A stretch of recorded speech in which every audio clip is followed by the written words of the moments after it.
Okay, so let me introduce our guest this morning. We have with us Adrienne Bamboo. Yes. Is that Bamboo. pronouncing it correctly? Correct, Earl. Exactly. Okay. And Melissa Sanon is correct. With us. Okay. So Adrienne was born in Senegal, West Africa. Wow. It's a beautiful country. I think Paris is known as the Dakar of Europe. Yes. Yeah. So she has worked intensively in 22 countries with Doctors Without Borders. She is a NAMI mental health peer-to-peer educator and mental health first aid trainer. She is especially assisting immigrants and Black communities. As an advocate, she is promoting African women and all women around the world, being a bridge between all different social and cultural communities. Currently, she works as a COVID-19 community outreach engagement specialist and speaks at least 4 to 7 languages. So today, Adrienne will provide specific mental health information to start an open discussion within the Black communities and people of African descent and Black immigrants in California and nationwide. So with that, I'm going to turn it over to Adrienne. My name is Dr. Melissa Sanon. I am originally from Fort Lauderdale, Florida. I have a background in mental health counseling. I have my master's degree in mental health counseling, and then I got my degree in higher education spring of this year, 2021.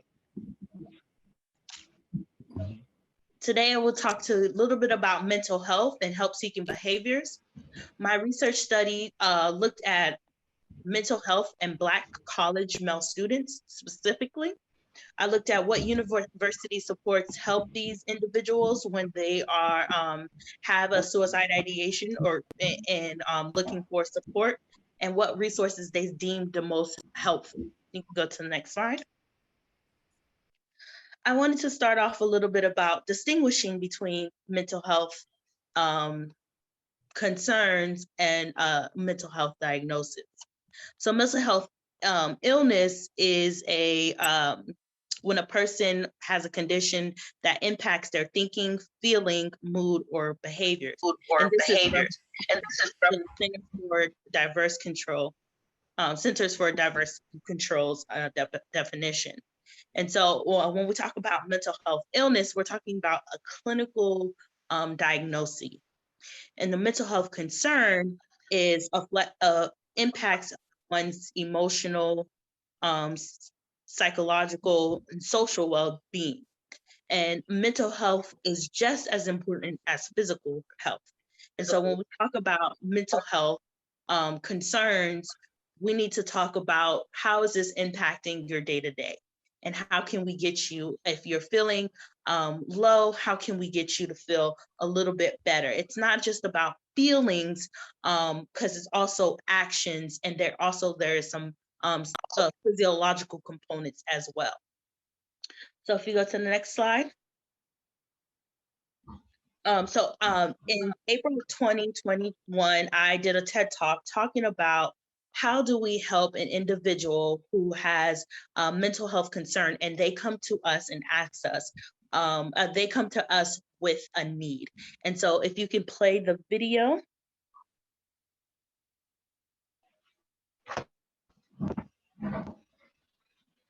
I don't think I can play the video because it's PDF. Do you have the link?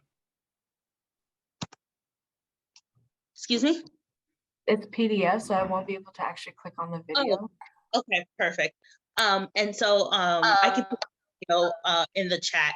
So in my TED Talk, I was able to talk people through the Peep Method.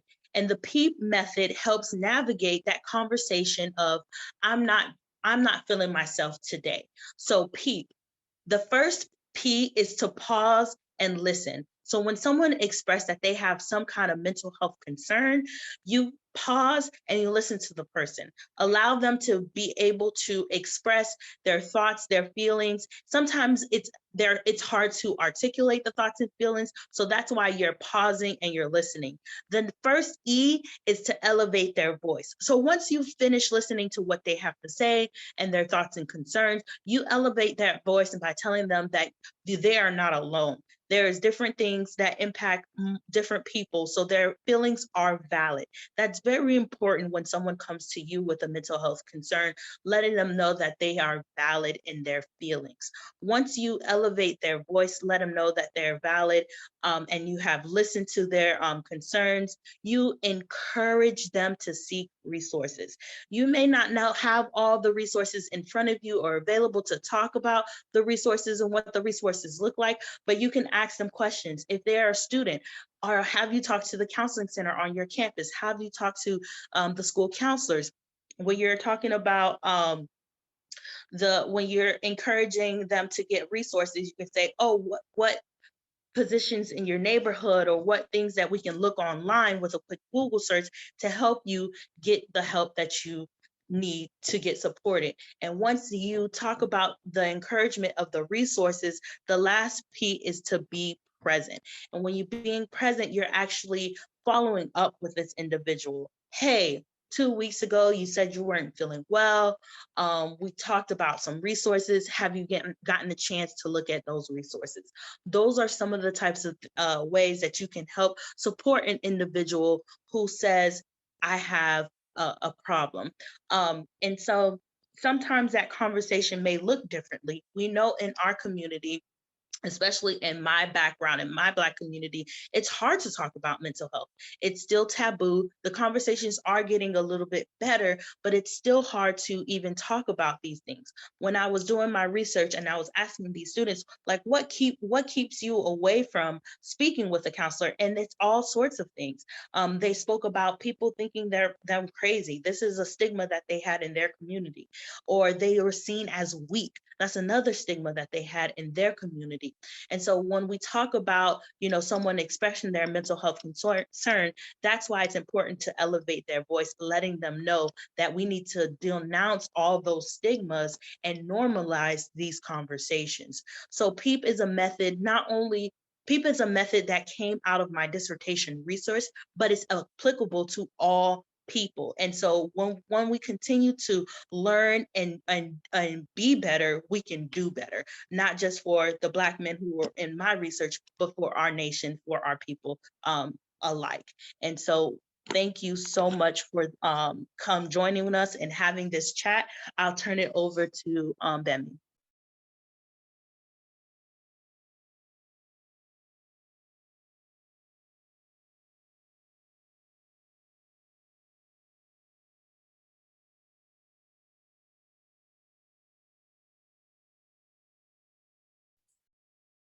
Again, my name is Adrienne Bambou Diagne. I was born and raised in Senegal.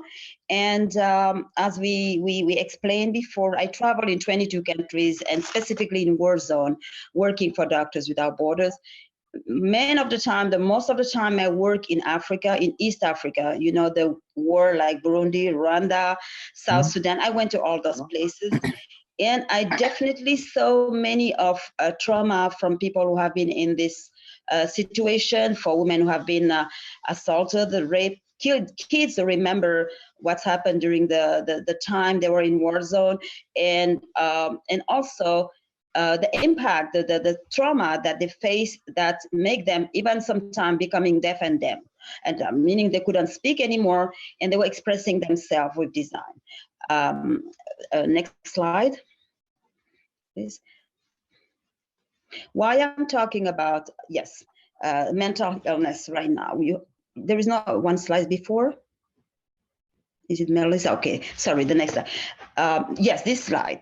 Why I'm talking about mental health and mental illness, because still, as Melissa said, is still a taboo in different places in Africa, in most of the country in Africa, where mental health services are not provided to the communities. And also people don't want to talk about it. Someone who has a mental illness will be hidden inside a house, not being able to get out because of this situation, meaning people will be enclosed, and you will see the picture, next picture, I will tell you that is traumatic. The situation that women, specifically young people and adults, will face. We have still a society who was before a matriarchal society and turn into a patriarchal society where women has to carry a lot, and at the same time where women are shut down. I need the slides. Yeah, this one. Maybe the slides before that you have before, the one where we were speaking, sorry. Okay, next please. Why I take this picture, you see what's happened with women. When women are, if you see in the back, you see like it's like in a market where you have the house there where people are selling their goods. This woman, maybe she has a mental breakdown, and also women who are after delivery with postpartum. I'm a midwife, again, to specify some of my degree. I'm a midwife, I'm a reproductive health specialist. I created a program named Sexual and Gender-Based Violence in 2001 in refugees camp, when you have situation like this, where women are, if you see on her legs, she has a chain.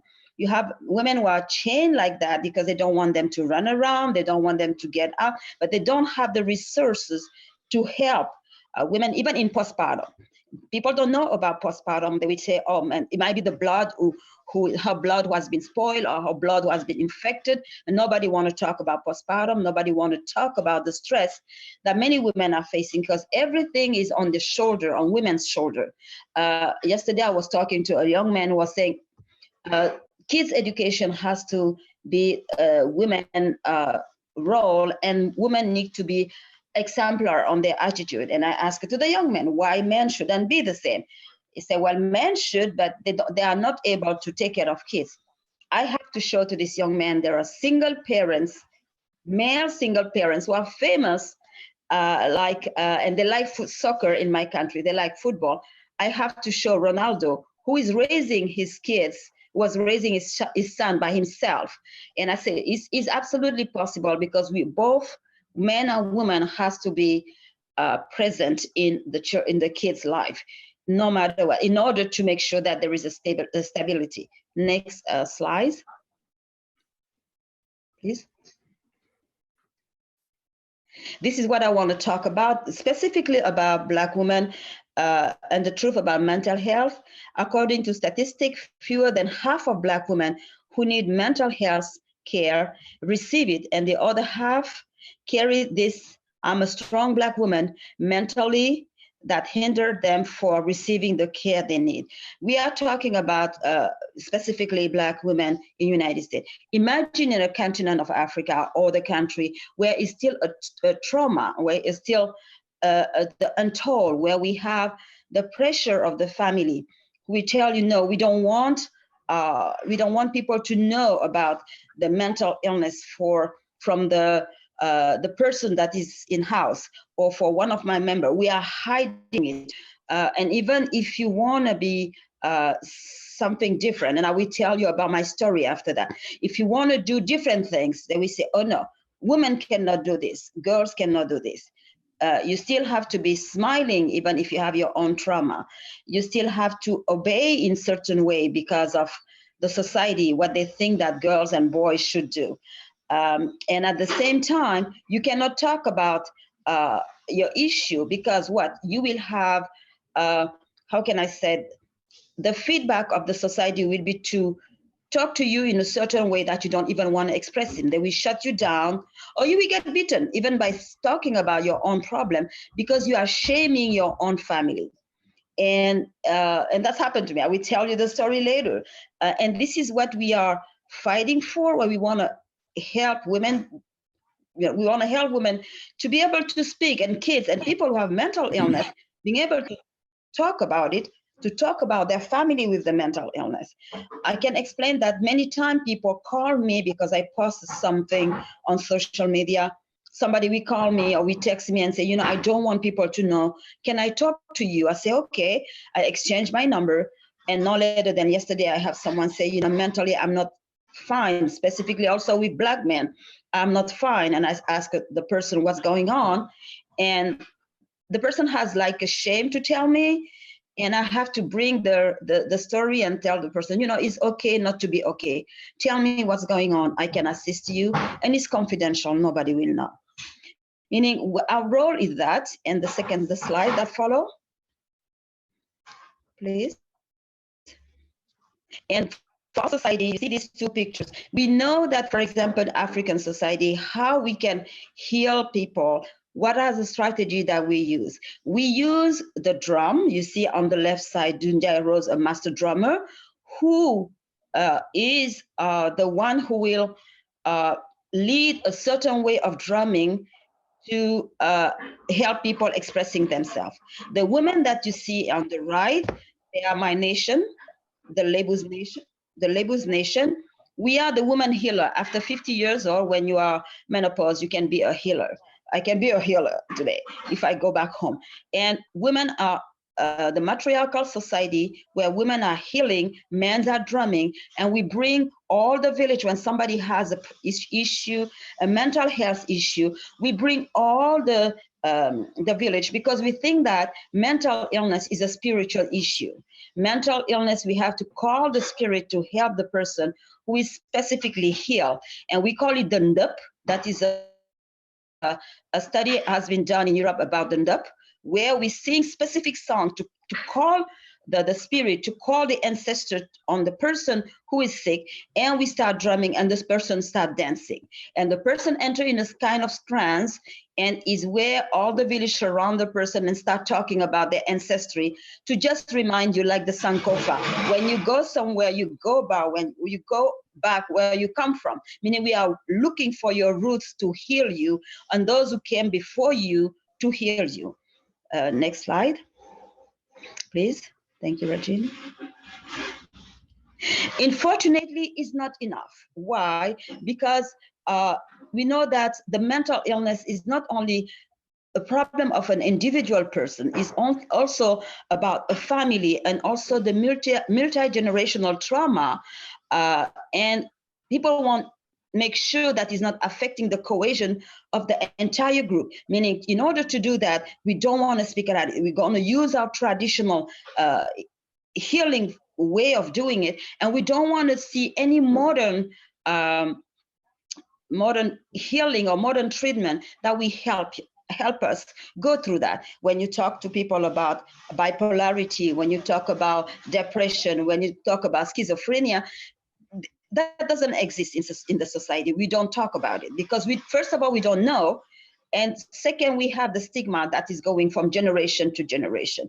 And people sometimes, because of fear, they don't want this multi-generational trauma or the circle to be broken, because it's like what we were doing before, we do that now and we want to continue it. You don't have the right to break this circle, even if you come with your new knowledge, as they call it.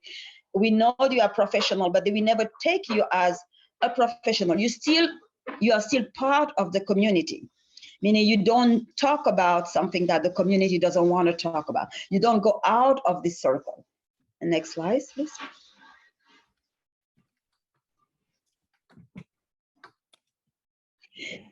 As we said about indigenous cultures, stigma concerning mental illness and help-seeking a mistrust of Western medicine inhibit African immigrants for reporting mental illness and seeking treatment.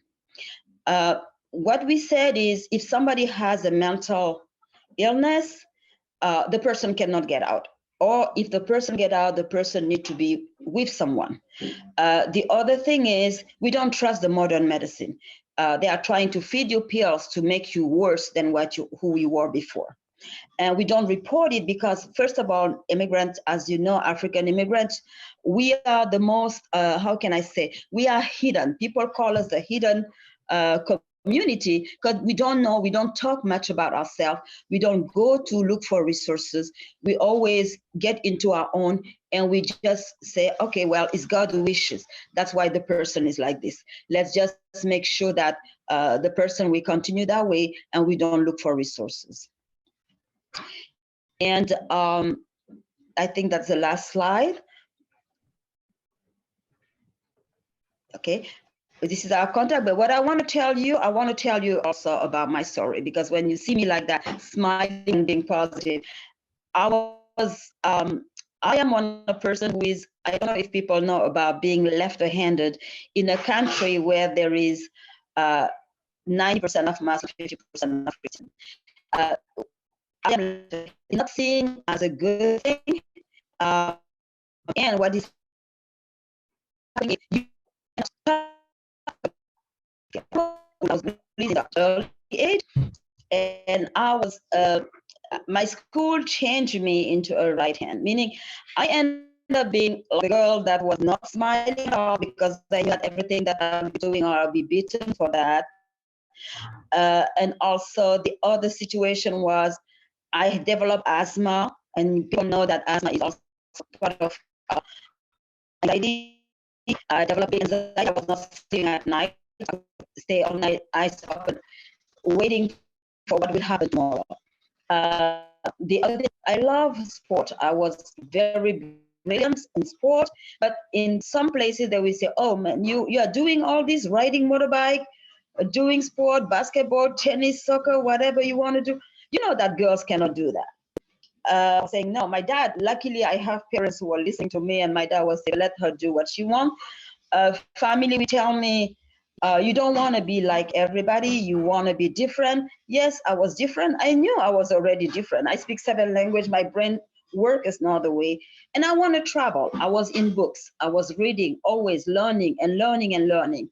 And honestly, I remember being sometime in our backyard, listening to I want to be a dancer. My parents said, no, you cannot be a dancer. My family is, my uncle is the first Black congressman in Europe. We are politicians. We are well-known society.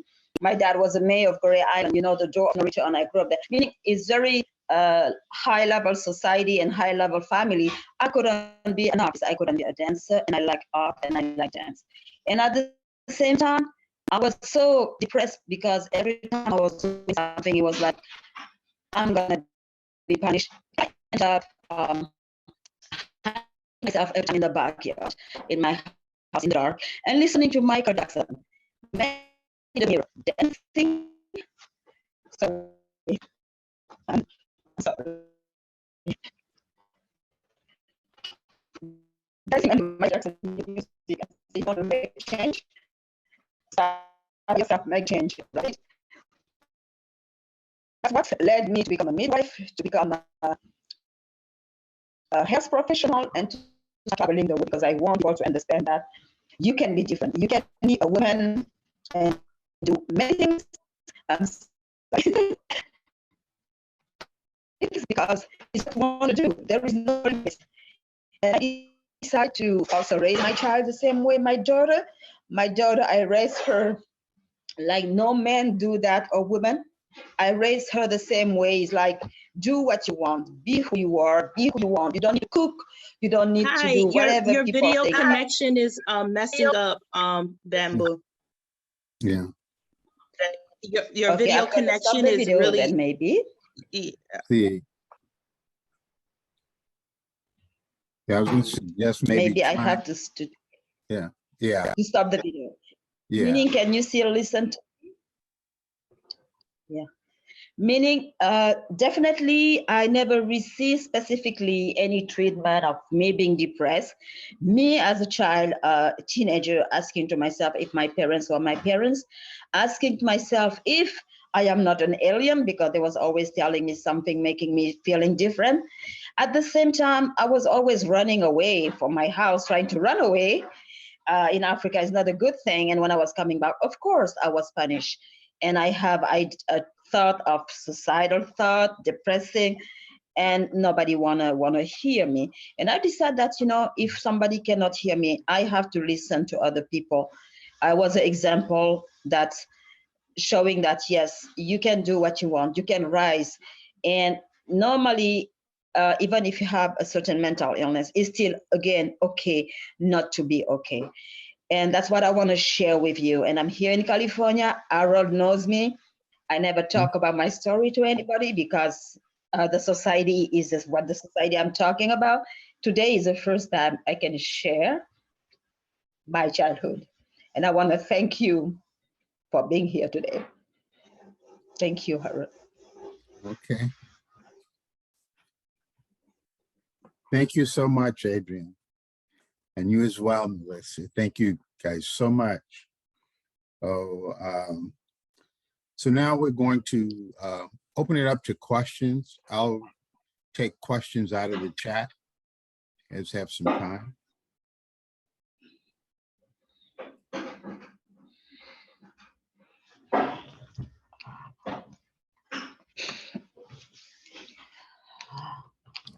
Okay, question. How does the rich spiritual heritage of those of African descent impact their receptiveness to mental health care?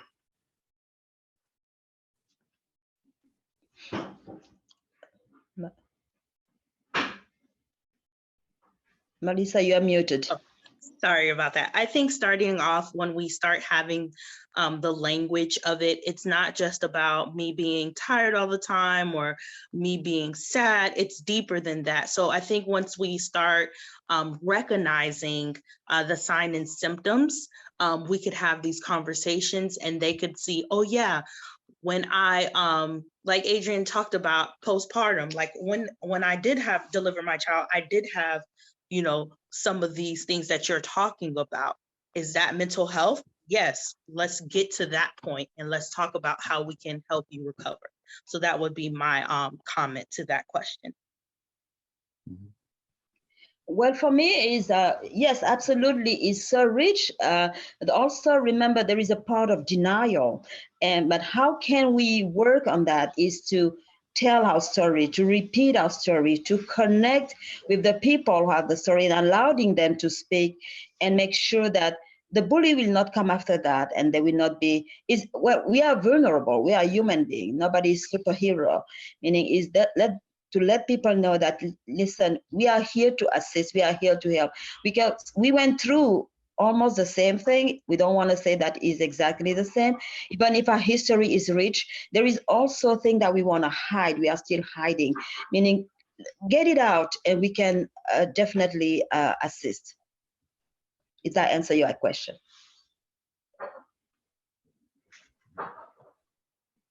Okay. The next question is about how to become a mental health first aid trainer. I would see to really Google it, and you will, you know, there are lots of providers. If you're talking about wanting to take the training yourself or to become a trainer, is a longer process, but there are avenues to do that. So are there any other questions? I don't see anything else in the chat.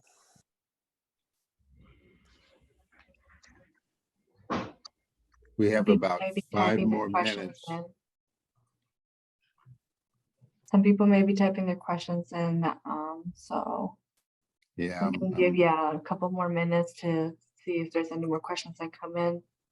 If you do not have any more questions, you're welcome to hop off and move into the next session, or well, I know Harold has a closing real quick before we do that. Mm-hmm. Yeah. Oh, and I just wanted to say, if I put my TED Talk in the chat, but for our recording and the audience that will be watching the playback, you can also go to my website at melissasanon.com and see the TED Talk there as well. I also want to add, thank you, Melissa. I also want to add, Adrienne, like your story was so beautiful to hear. And I feel like we don't get to hear stories of individuals who are descendants of immigrants or are immigrants as often. So it was like really wonderful to hear where you come from and how your culture has enriched and empowered you to share your story today. And it's very insightful and empowering. And I was wondering if there's any way you'd be able to share your story again, maybe in written form, because I know our audio and things were a bit choppy, and I saw that in the chat that a lot of folks really wanted to hear more of your story. Well, absolutely. Thank you. I don't know if the video can work again and without being chopped. Thing is, because everybody's on the internet. Let's stop. Okay, it's better to do that without the video because I have 2 internet access. But what I'm saying is, yes, absolutely. I'm ready to speak about my story again. If Malissa and I don't know if Malissa, we want to do a tour. If there is any assistance for NAMI, we will be really pleased to be speakers all over places where there are immigrants and have a specific service where we can help immigrants who are invisible. The African immigrants, again, are invisible. And I'll be really pleased to make it. And Harold knows I go to his office every time I pass there. When I go to eat at Akibambu, I knock at the window and and see if it's there. And also, yeah, my address is on the last slide if you would like to put it again, to show it again, please.